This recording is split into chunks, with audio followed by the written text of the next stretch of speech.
Welcome back to another episode of Fit Matters. Today I'm here with Chris Balser from BicycleFitGuru, and we're going to have a quick discussion about custom bikes. And it's sort of been driven by the fact that there's a shortage of bikes. A lot of people are asking about custom, and I want to give people some information on who needs a custom, who should have a custom, and all the process based around that. So let me bring in Chris Balser. Hey, Chris, how are you? I'm good. So I thought maybe I'd start with just a story, kind of giving you the background on my experience with custom bikes, and then we can go from there. Yeah, sure. So back in the day, Merlin had this deal where they would sponsor pro elite mountain bikers, and so they'd give you a frame, you build up the bike, everything's great. And I did that for a while, and when the guys left to form 7, I called them up and said, "Hey guys, can I get a frame?" And they said, "No, you cannot have a frame." And this sounds like a familiar phone call. Yeah. And I said, exactly. And I said, can I buy one as a dealer? Because I had a bike shop. They said, of course you can. And I said, well, why would I? And the guy laughed. I think it was, I forget his name who I talked to, but Matt, I don't remember. Anyway, he laughed and he said there's no comparison. He started describing what their vision was. And what I liked about it, the thing that stood out to me the most was that the tube selection, the butting, where the butts occur, the tube diameter, thickness, everything is designed based on you.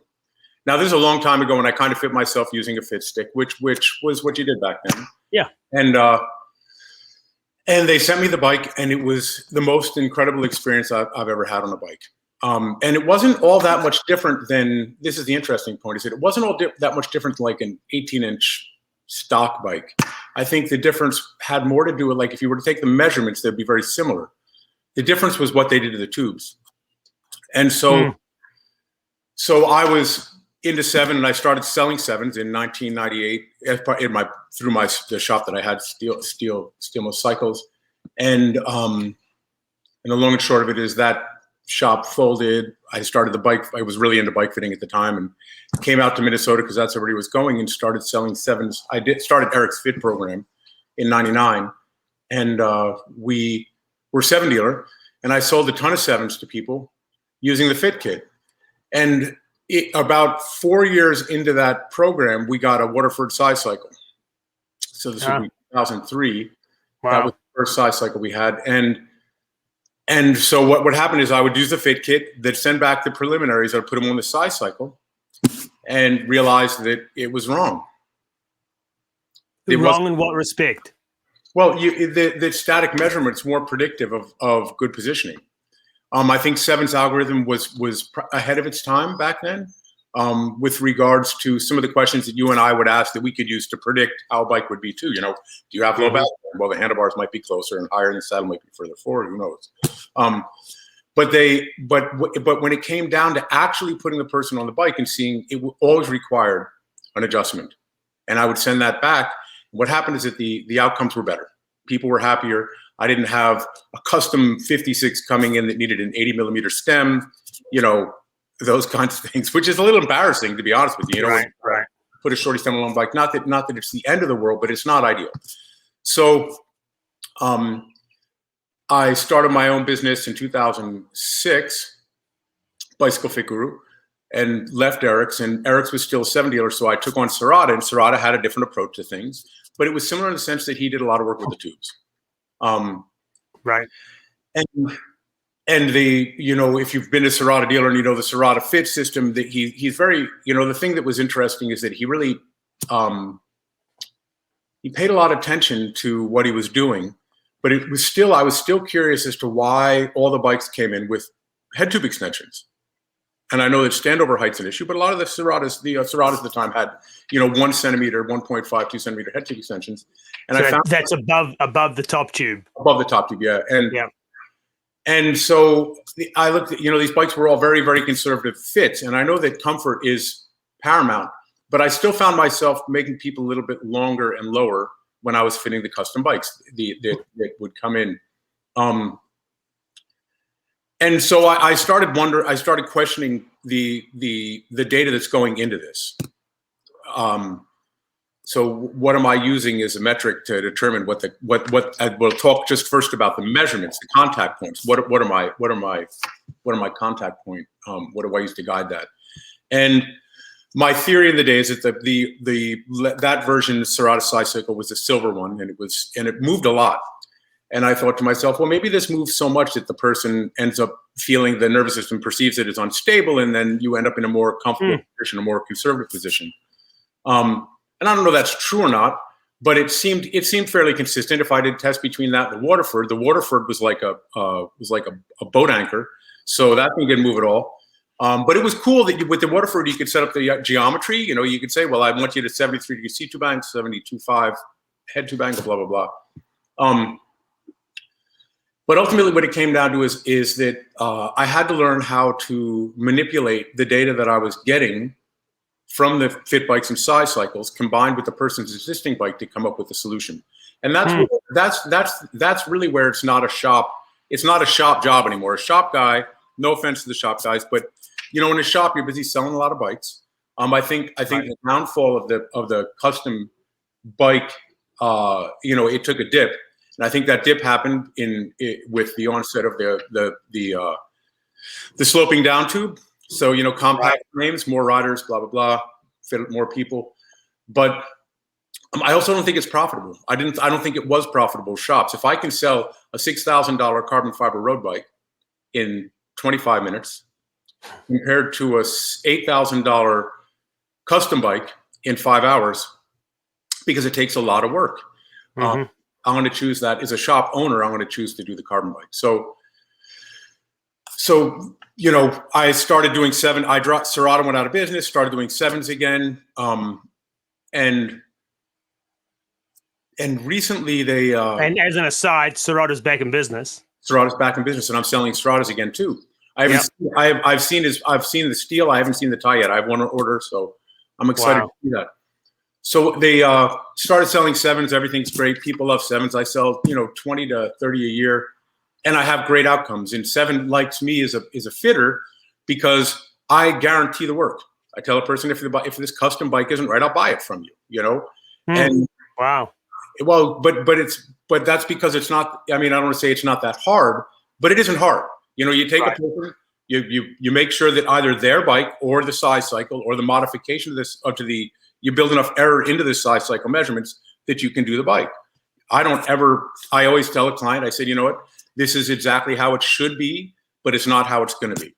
So you still need to come and see me afterwards, because I usually have to make the stem longer or shorter, or saddle 4 to 3-4 million, something. There's always something off from that perfect measurement. So great outcomes. They love me. I'm not refitting sevens and putting tiny stems on. And then I moved 3 years ago into this building that was doing custom bikes. Oh. Or Stomper. They had Stomper. Stomper is a small niche brand. And the guy who owned the company was letting Paul Crummish, the guy who I lease space from, manage the brand and build bikes and for a shared profit thing. And that didn't go. I learned, first of all, how hard it is. I watched the guy welding. How labor intensive the process is. Horrible to labor. You know, the guy doing you know, you have to get the tubes. You have to cut the tubes. You have to file the tubes. You got to put them together. You got to weld the tubes upside down and backwards. So I watched him do this, and I said, wow, you know, it definitely, I have more respect for people that do this for a living. And Paul decided that he was just going to do his own brand. And what we were going to do is look around for different manufacturers that we could buy frames and rebrand, because this is a guy who was getting into it, and there are people that have been building frames for 30 years. And I'm not going to mention names, but we couldn't find anybody whose bike we thought was well made. We spent $1,200 on a tube set from Paragon, double butted with the tapered head tube. Like not the tapered head tube, but the headset, like a really wonderful stuff. I mean, the head tube was cost $250, I think. Sent it out to a very famous frame builder, paid them $1,200 to weld the bike. It took me 4 hours to finish it. Wow. They had overheated welds. The frame wasn't aligned. We have an alignment table and all that stuff. Frame wasn't aligned. It was just a mess. And so what I see happening with what I see is that it's very easy to make a custom bike or a handmade bike. I'm going to differentiate. The handmade bikes. That's great. That's a great differentiation. Handmade bikes can be absolutely gorgeous. They can also be extremely soft, extremely rigid. They can be out of alignment. They can have ridiculous geometry, and they can look beautiful. And we, as the thing with the bike being kind of an artisan thing, we look at that and we say, "Oh yeah, I want it." That would be great. So what I've realized through all this and trying to source tubes and work with different manufacturers is that there's some people that have been doing it a long time that really know what they're talking about. Richard Sachs, I talk to him regularly, and Kurt Goodrich actually works at Head now, and he's a phenomenal frame builder. He gave me the name of one other person in the country, 2 people in the country that he trusts to build frames.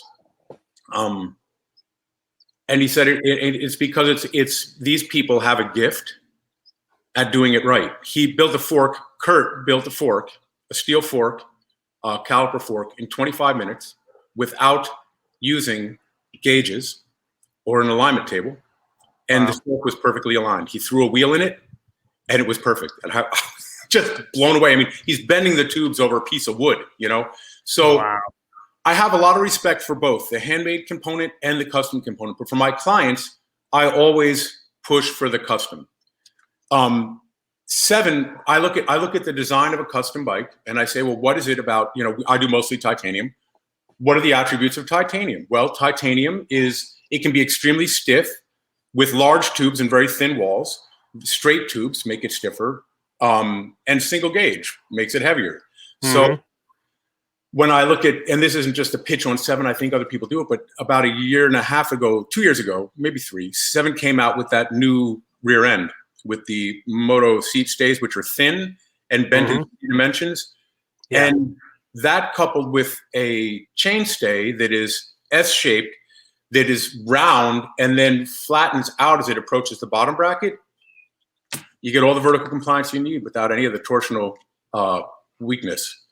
And so that brings up the discussion of the elements of design being one, and the materials used being another, and these are all components which add to what a custom frame is. And I guess it depends on what somebody's looking for, and that's sort of the $1 million question, right?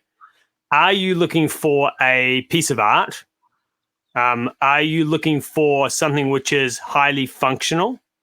I know a lot of people talk about their forever bike, where they're going to buy something which is just going to last them forever, and we know the bike may last forever, but perhaps their position and functionality might not support that forever concept. But I think that's the big question a lot of people are asking. Like, who needs a custom frame? Well, I think anybody could benefit from a custom frame. Honestly, I don't think there's anything to lose. I mean, you can get all those things. If you have a person who knows what they're doing. If I was to send somebody, I would send somebody. I have no doubt that you'd be able to build that in. It isn't just getting the custom frame made. It's the person who's actually putting the data into the making. Somebody comes to me. Right. They're 50 years old. They want the forever bike. Well, guess what? They start out with a taller head tube and less spacers, because I know they're going to go up in spacers as time goes by. So that's just built into it, and they don't have to buy a new bike. Now technology changes, and they may want to buy a new bike because maybe discs become like 4 centimeters. Just go down to 40 millimeter, tiny little discs, 3 centimeter discs, whatever. But yeah, we can build that in. That's one of the things that, we talk about, you and I talk about all the time, is how it's just garbage in, garbage out. You go to a custom bike, I see people buying a lot of moots. Moots are mostly in shops. And they come in and I'm like, oh my God, what were they thinking? Why did this bike doesn't fit you at all. Well, it's kind of like somebody walks into a bike shop and they're like, hey, I'm looking for a custom bike. And instantly, there's a sales aspect to that. And it's sort of like, it's not about what we can do for you, it's what we can do to you. And we're going to get you into this process where they're like, that's just business. They're like, wow, this guy's going to spend some money. I'll sell you a custom insert name here. And I don't feel, and this is not a bash on bike stores, but there's a lot of bike stores who sell customs who don't go through the process. And there's even now manufacturers who are selling custom bikes who I don't believe, take the customer into account when they're building that custom bike. They're selling you a brand, they're selling you hidden cables, and they're selling you a pretty paint job, but they're not really selling you a custom bike, a bike which is custom for you. It's kind of like if I went and bought a Toyota and got a custom paint job on it, does that make it a custom car? No, it's got a custom paint job. And I just need to say quickly that Moots does have some very reputable fitters. 100%. Too. But I'm just saying that's what out here, that's what I see a lot. I've seen exactly the same thing, and we have a Moots dealer here in town who I've seen do that as well. And I think that the difference is that for a custom bike, I think it's best to work with a professional fitter who's got a lot of experience, who's going to actually look at you on a bicycle, look at you on the fit bike, and know how to convert all that stuff into what matters, and also know properties. There's a certain you have to understand a little bit about physics, to really get it. I look at, when you ask who needs a custom bike, well, when I look at the Specialized Roubaix, the trail on those bikes from a extra small to a extra large, I think the extra small is 71 is the trail on that bike, and I think it drops and then it goes down and then back up at 56, and then the extra large is 54, something like that. It's just I don't see where they're compensating for that with the length of the bike in the bottom bracket. Now they could be, and maybe it's beyond my pay grade, but I look at other manufacturers that are trying to keep that number much more consistent. And it's one component, a very small component of the frame building, but it's a component. And so, the thing what happened to you is if you got a CAD back from somebody who that you sent something to, you'd be able to identify the fault. You'd say, right. And it can be my mistake too, but I need to be able to see it. So I might send out data. I might send my CAD out, and they send me something different, and I say, oh well, you know what? You're right. I made a mistake. Or let's talk about it. Or why did you choose to do that? Because but you have to be able to identify it. Right. Right. And it's just like bike fitting. When somebody walks into a room and they get fit by you, you point out the things that you see, and they say, "Oh, I didn't know that." Right? Because it's what you do. It's like I tell people, if I was in sewage, I would know what people ate. I'd know what household diets. Right. Because that's what I was doing all the time. And so we see somebody walk into the room. I personally think we're at a great advantage because we see people in bike shorts. Right. I think the idea of going and seeing a physical therapist in baggy shorts is odd because you can't see what the pelvis is doing, and we know how important that is. So it's the same thing. We see something, it looks funky. We can call it out. We can check into it, et cetera, et cetera. When it comes, sorry, go on. No, I was just going to say, when it comes to working with custom manufacturers, I think there's some very good custom manufacturers in America.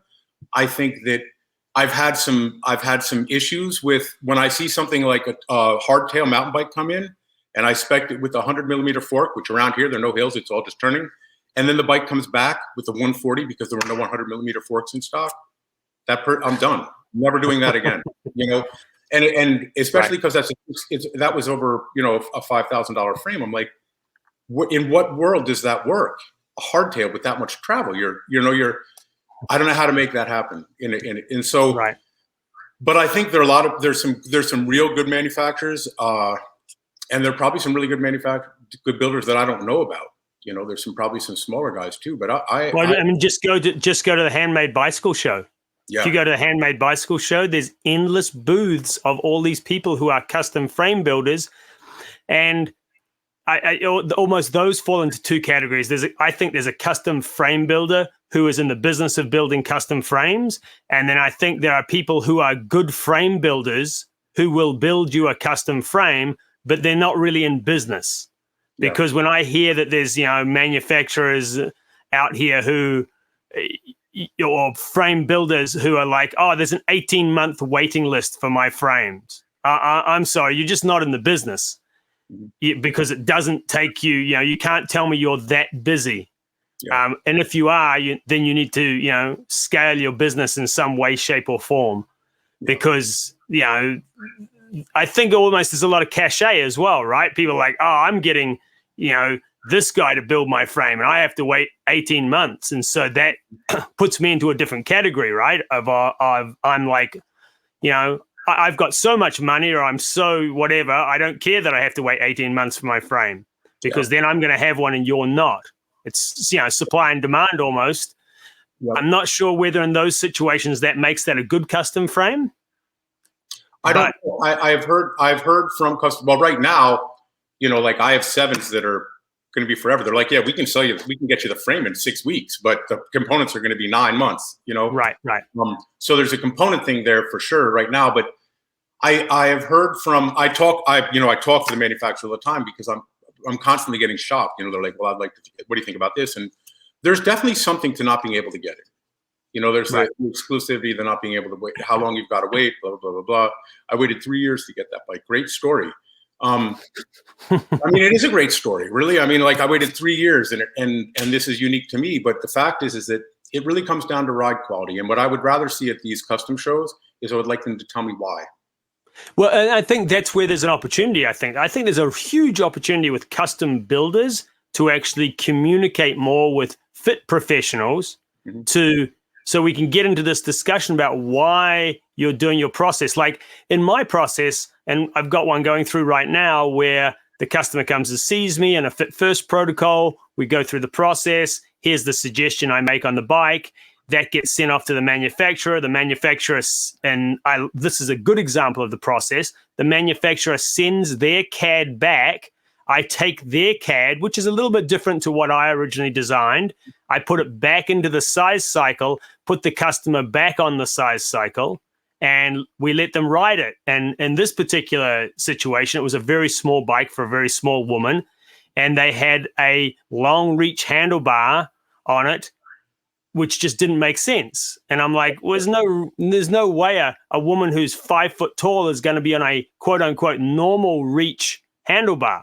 Yes, she's on a narrow handlebar, but she's not going to be on a normal reach handlebar. We want to bring her back as far as we can so that the aesthetics of the bike look good still, and the handling is not negatively impacted by this extra long reach handlebar. But that was the reach of the particular manufacturer of OEM parts that this frame builder uses.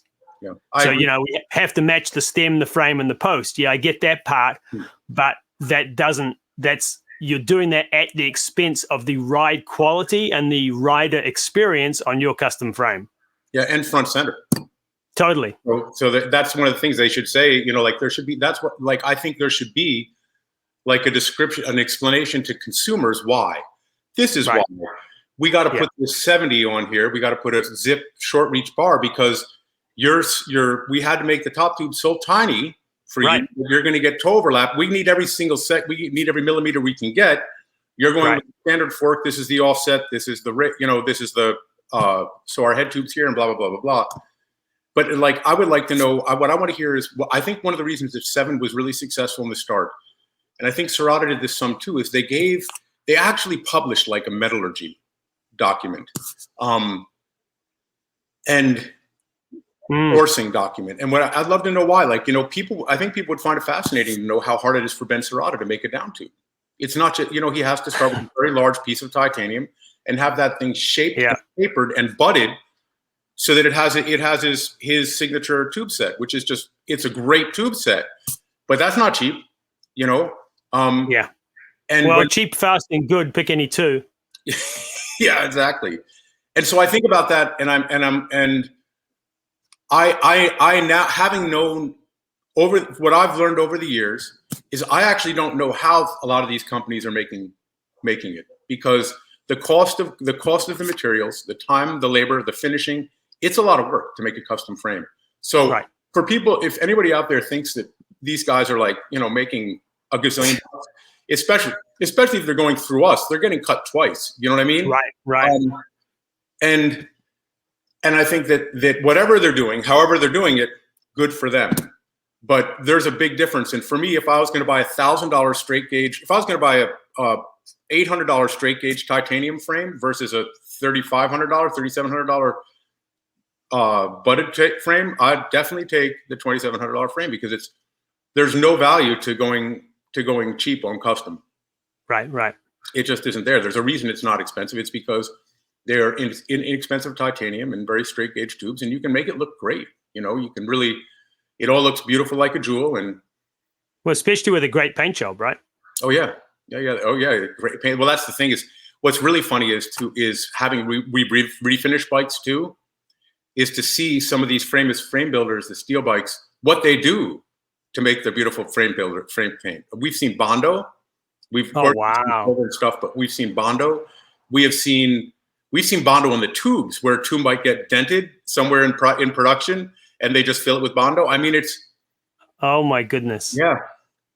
Paint is a big deal. And then working with Kurt, who's like been painting bikes forever, Paul crushed his top tube a little bit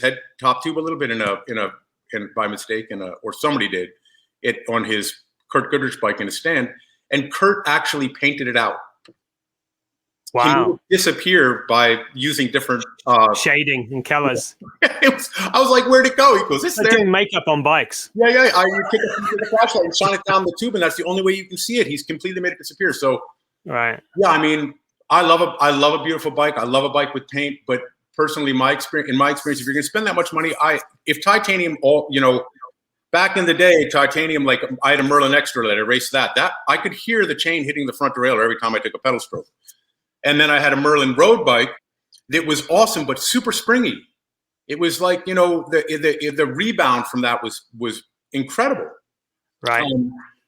And then I rode an independent fabrication mountain bike and said, oh my God, steel is it.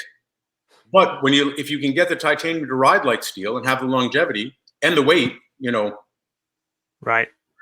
Yeah. I look at the welds. Oh, go ahead.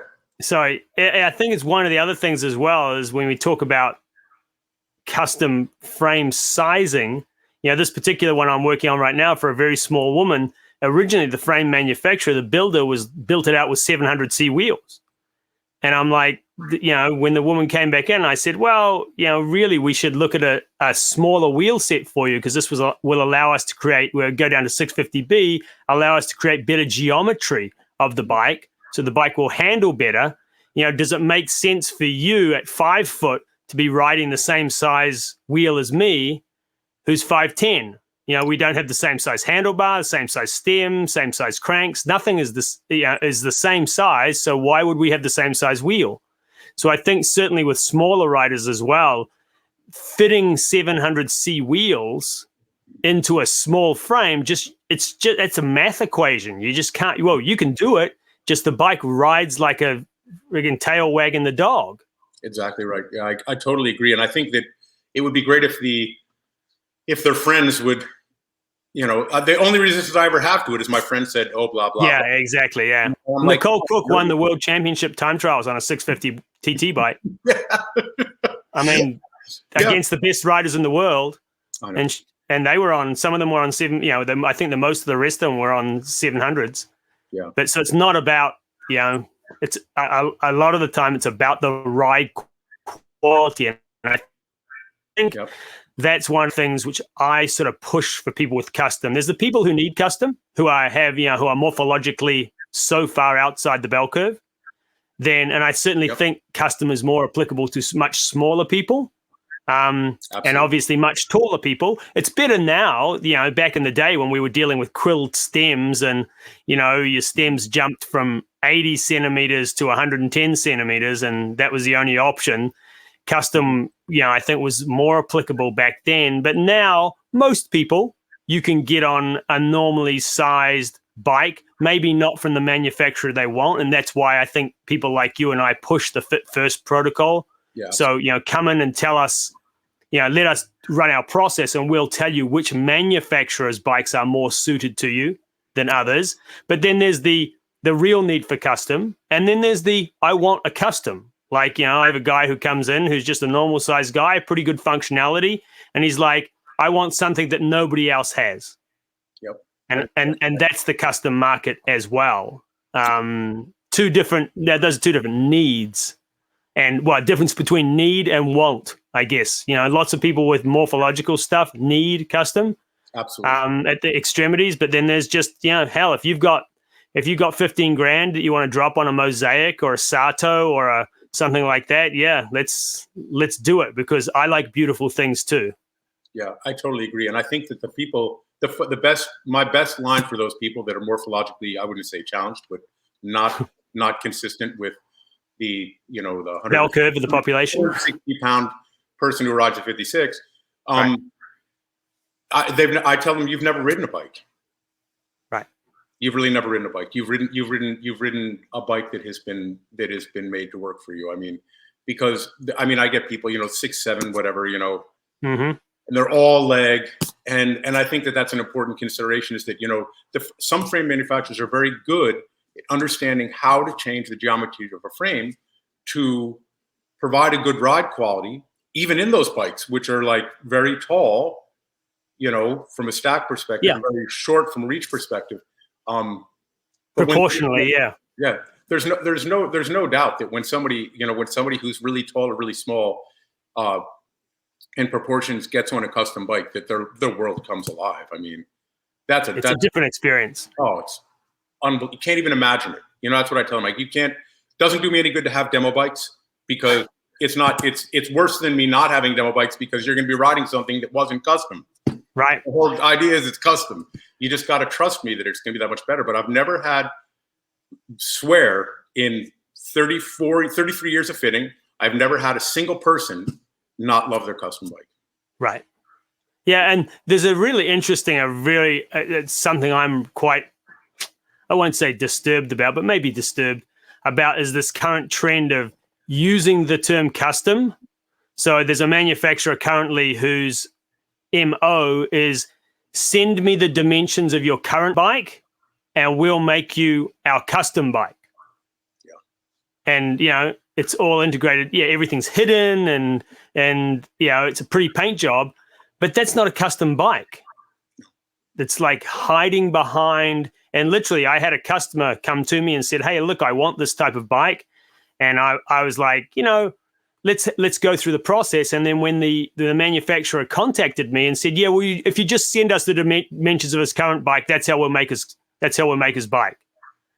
I just basically turned around to the customer and said, for the $6,500-7,000 module frame package, this is not the manufacturer for you. Or anybody.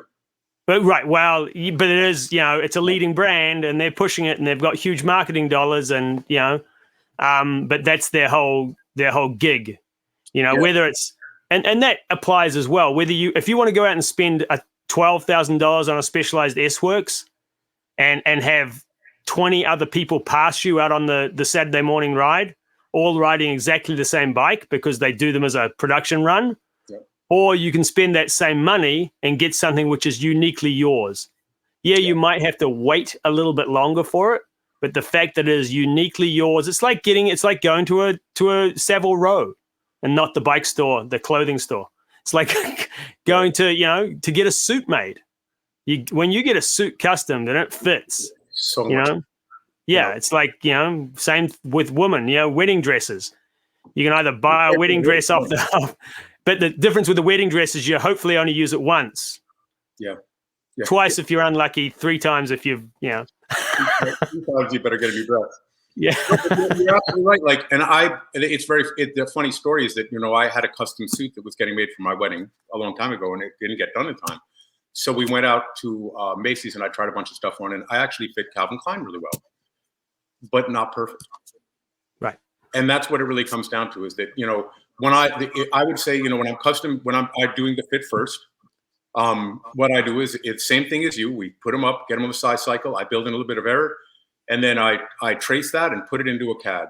And then I see what models require the least amount of modification from the manufacturer's specifications, with the saddle rails centered on the post, so that they ride the bike the way it was engineered to be ridden. Right. And I twice a year, that happens, where it's exactly right, because it just isn't that way. If we're not, I think the biggest issue with bike fitting is people don't pay enough attention to the lumbopelvic region with regards to how that changes in a horizontal position. Mm-hmm. There's no measurement. There's no, there's this guy, Henry Dreyfus. I'll send you a PDF on him later, on his stuff later. He was absolutely obsessed with morphology and measurements. He measured, hundreds of people, the distance from their septum to the center of their eyeball. The whole thing. And then he shows this picture of the bike fit, and the guy's got a perfect back. And I mean perfect, like a little J spine, where he's got enough room here with the pelvis that it's still strong, but his spine's really long, like that person that we all want to be on a bike. Yeah. And that doesn't happen. It doesn't happen. And those people can fit more bikes, and they can provide a lower, more aggressive position. But being able to get it just right for somebody, where the center of gravity is correct, where they're going to be able to handle the bike well, very, very hard. Very, very rare. Very rare. Yeah. Yeah, out of the box. It's funny. I just had that same experience. I had a long-time customer call me up, and he's like, "I've just pulled the trigger on a Canyon Grail gravel bike." Oh no! And and I'm like, "Well, at least you'll be able to send it. At least you'll be able to send it back, right?" Yeah. And he's like, "Oh." So he brings it in. I put it up on the XY to plot it up on the rack, and damn me if those handlebars are just in the exact. They were like 3 millimeters off his position. I'm like, you are. I said, go out and buy a lottery ticket today.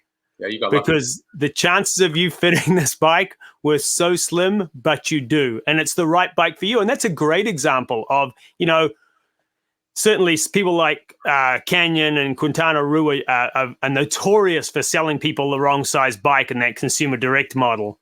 Yeah. But, there is a bike for everyone. And I think you just have to do due diligence.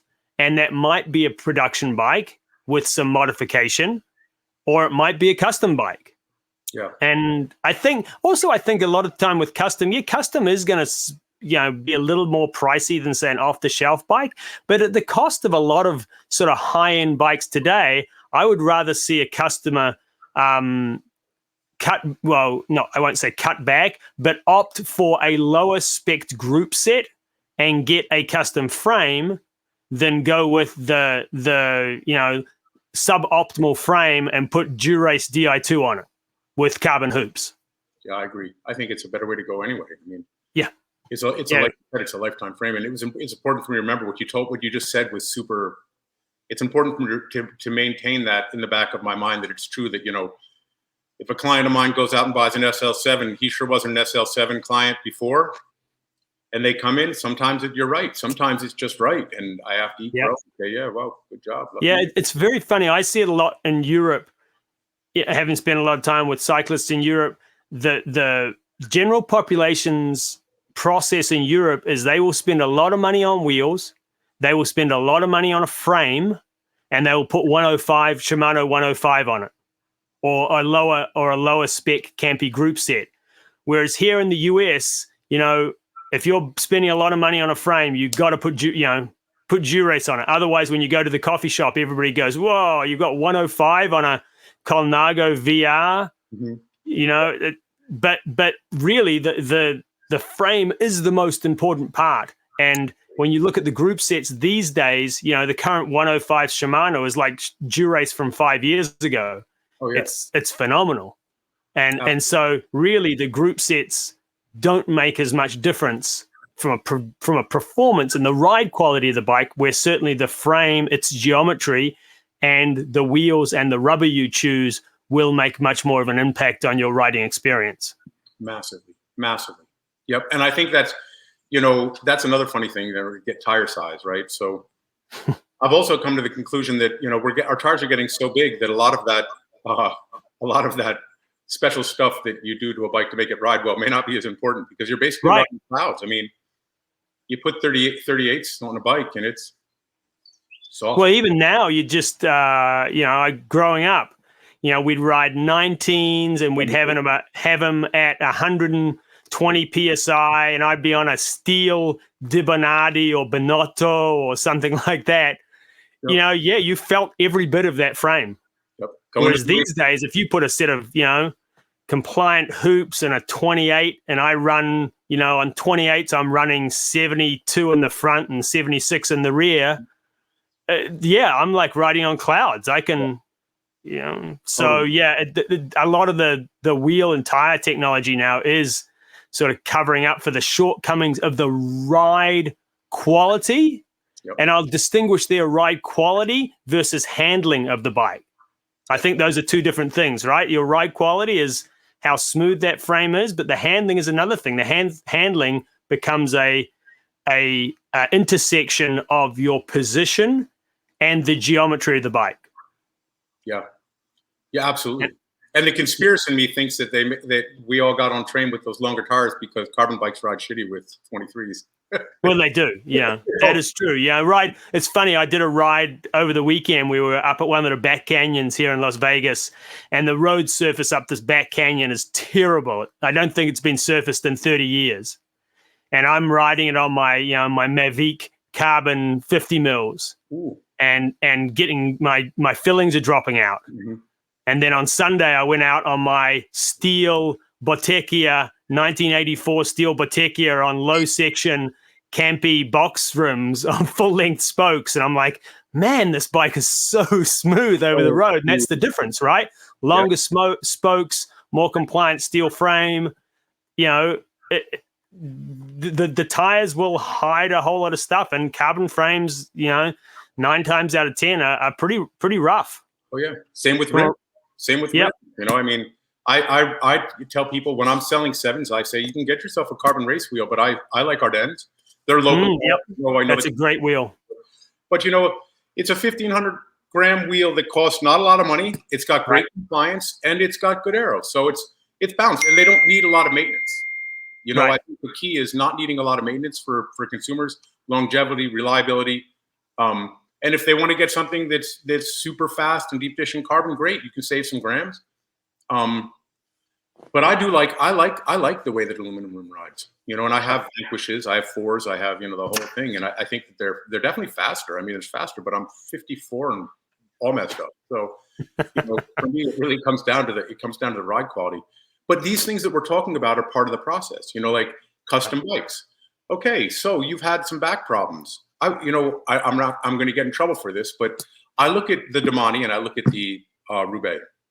The Damani, when you hit a bump, the seat tube geometry changes from 70, whatever it is, a degree or two every time you hit a bump, which is distracting the lumbar spine if your hands are on the bars. And with the Specialized, the handlebars compress when you hit a bump a centimeter. Let's just say a centimeter. I don't know if it's exactly true, but they compress about a centimeter with the saddle position remaining unchanged. So if somebody has lumbar issues or fusions or anything like that, those aren't options. And I've get an argument with clients sometimes. They're like, well, no, it's got such a plush, comfortable ride. I'm like, yeah, but your body's going to stabilize against that. And that stabilization, the protection that its protective mechanism is, I'm just turning this off because it's beeping here. The protective mechanism is problematic. That's why, and I didn't just come up with this, like I'm not just throwing a rock at the big companies. I'm saying that in my practice, these are hard to address exactly. Yeah.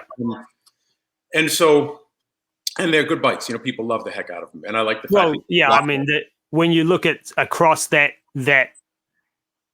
type of frame, we'll call it, with, we're talking about Damani's, Roubaix, Infinito CVs, everybody's got one, right? Yeah. And I do like the Infinito. They're beautifully plush to ride. If you've been riding another bike and you get on a current version of that, and the Specialized Roubaix has a great stack to reach ratio for the everyday rider. A lot of options in there. But yeah, those bikes, and in my opinion, that's what I call a classic style geometry. I hate the term that the industry uses, which is an endurance bike, because, given the choice of, a man in stretchy clothing, middle-aged man in stretchy clothing, and is he going to buy the endurance bike or is he going to buy the race bike? He's going to opt for the race bike every time, which is the wrong decision. That genre of classics style geometry, that's 95% of the population. Yeah, I totally agree, and I think that I absolutely agree that there is the distinction is poor. I think it's a horrible distinction because it isn't there's no such thing as an endurance geometry. You could call it classic or a stage geometry, like the Colnagos, right? Something that's got utility. I mean, the real difference is, this is another conversation, but I look at people, when people contact me and ask me if they want to lower the bars, I say, can you ride with your hands on the grips and your forearms parallel comfortably? Mm-hmm. And if you can't, no, because right. in that position is the most aero position you can have on a road bike. So if you're lowering it down, you're trying to look cool. That's it. Because there's off the bike, you're trying to look cool. Well, if you look at the concept of, if I'm shortening the distance between, of my functional torso length, that's compressing the diaphragm. Exactly.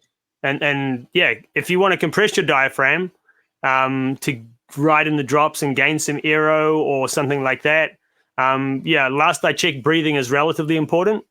And I'd rather have breathing pretty much over everything else, because if I can get oxygen in, I can probably power my muscles and, but that, as you say, that's a whole nother discussion.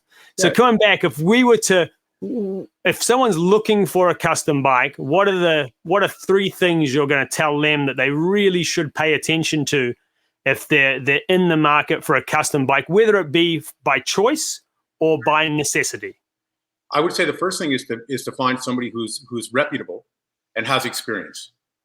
I would look at the brands. Now, unfortunately, some of the bigger brands, you might find a couple negative reviews, but you have to realize that if a good custom manufacturer has a negative review, it's not the manufacturer's fault most of the time, because it's garbage in, garbage out. If I give somebody bad geometry and they build a bike on that, and I'm insisting on it, which happens, it's going to be bad. And the third thing is, do not ever just use your existing bike measurements, because even if I've seen somebody, but I really like my existing bike, Chris, and that's awesome. I'm glad you do, but it may not be. You might just not know better. You know what I mean? Like, right? We just adapt, right? We're incredibly adaptable. It's just that's my normal. Yeah, that's my normal. And so if somebody comes in and they're bouncing around on the saddle, riding 175s on a 52, then that's definitely something I need to address before moving forward. So I would say, for sure, get your fit assessed by somebody who's reputable, and have it done on a size cycle or your bike, and then sit down with the person and go through the process. I mean, the thing you're one of the few people I know who actually knows how to use BikeCAD properly.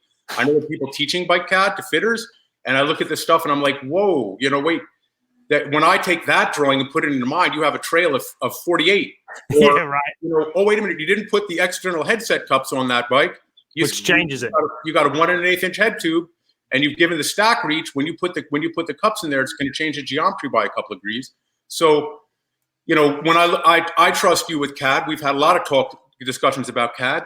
It doesn't, and when I say that, I don't mean that I would never. Like, I mean, I once told Seven, I said, this is how I want it built. And they said, well, really, how many bikes have you built? Right. Totally. Reasonable, yeah. So I let them take it. But understanding what everything means and how to do it is a big deal. I think guided by the process. I had actually, with a Seven client, I had a customer come in. He's a Colnago guy. Been riding Colnagos for a long time. He loves the way his Colnago feels, but he wanted a titanium bike. And I'm like, okay, so we'll use that as our basis. We're not going to copy the geometry. We're not going to copy the bike and use the existing measurements, but you've just given me information where I know the characteristics of how, a C-series Colnago rides. And so I know you with your physical size, and we can work around that, but I still ended up sending it off to Seven. They made their changes as they do. And we went through the process, and now the guy loves his Seven titanium. Yeah. This is not a Seven advertisement. We could talk about that all day long. Yeah. That there's plenty of other manufacturers out there, the likes of 22 and Mosaic, and the list goes on and on and on. And some of them, like 22, will only work with fitters. Right. You can't walk into a store and just buy it. I would say from a professional standpoint in the business, you should not be purchasing a custom frame from a rider positioning specialist who does not use a size cycle in that process. I agree. Because to me, as a professional, that shows a level of commitment. If I want to get into the game of providing custom, I should have the tools that are prerequisite to getting the ultimate or the best outcome. And one of those is, owning a size cycle so we can go through the process and then check the manufacturer's work against, what we believe to be, our positional requirements. With a caveat that person who's running the size cycle is also is a reputable fitter. Well, yeah, absolutely, because we know there's lots of people out there in the fit business who have got all the gear and no idea. If your saddle's been too high for 10 years and I fit you to the way you want the bike to feel, the saddle will still be too high. Yeah. So I totally agree. It is, I like to slam a size cycle here and there for the inaccuracies that I see coming off of them, but for custom, it's 100% necessary. It's why it was designed. I mean, the earliest size cycles were so that we could make totally. I had my old Mickelson did me well for many years. That was put out a number of many bikes off that Mickelson size cycle. Yep. Because you can't know if you don't know. Yep. Right. You have to experience it, and that's why even when I'm fitting, even when I know where it needs to be on the size cycle, I throw some curves to make sure. Right. And then the end result of that process is, and I know you're well known in the industry for saying this, the size cycle fit, that's not the end of the process. You cannot fit somebody unless it's on the actual bike that they will be riding. I get a lot of people, saying, "Oh, I'll fly in, and if you can give me my dimensions, I'll take them back to, my city, and I'll get my bike shop to put them on my existing bike because you've done the fit." I'm like, "Nah, that's not how it works." Yeah, it's never accurate. I mean, it's just never right. There's always something. But I agree, I do, and I think, and it's worth every penny, because that if you're putting all that money in, I mean, it's more money. It's obviously a lot more money to do that for me anyway.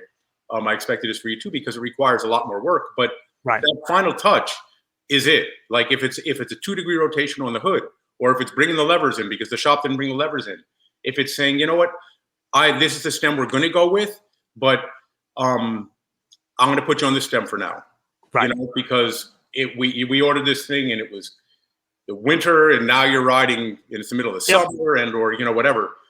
That's what I'm paying you for, is your eyes and your experience to be able to tell me to do that. Mm-hmm. Yeah, I have a summer stem and a winter stem. Me too.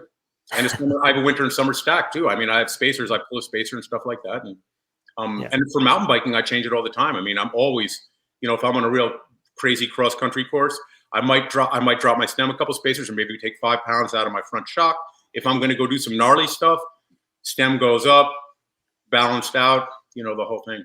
Dude, just as an interesting aside before we wrap this up, take a look at Nino Schurter's position from the Leogang race last weekend for the UCI mountain bike. It looks like he's taken his handlebars and they've spun the rise on his handlebars downwards.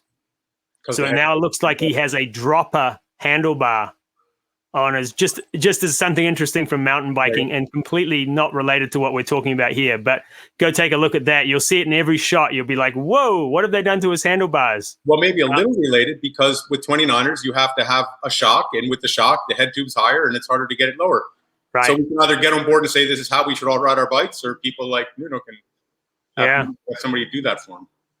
Awesome. Well, it's been another great 60 minutes. Chase the hands around the clock, Chris. I appreciate you coming on this morning and having a, and I hope those people who are watching have got some good information out of this. And if you have any questions, you can actually contact Chris at BicycleFitGuru, or you can contact me at Las Vegas Bike Fit. That's BicycleFitGuru.com and LasVegasBikeFit.com. We're here to help you out if you need our assistance. Once again, thanks for tuning in to Fit Matters, and we'll see you all on the next episode. Thank you. Thanks, Chris. Thanks, Greg.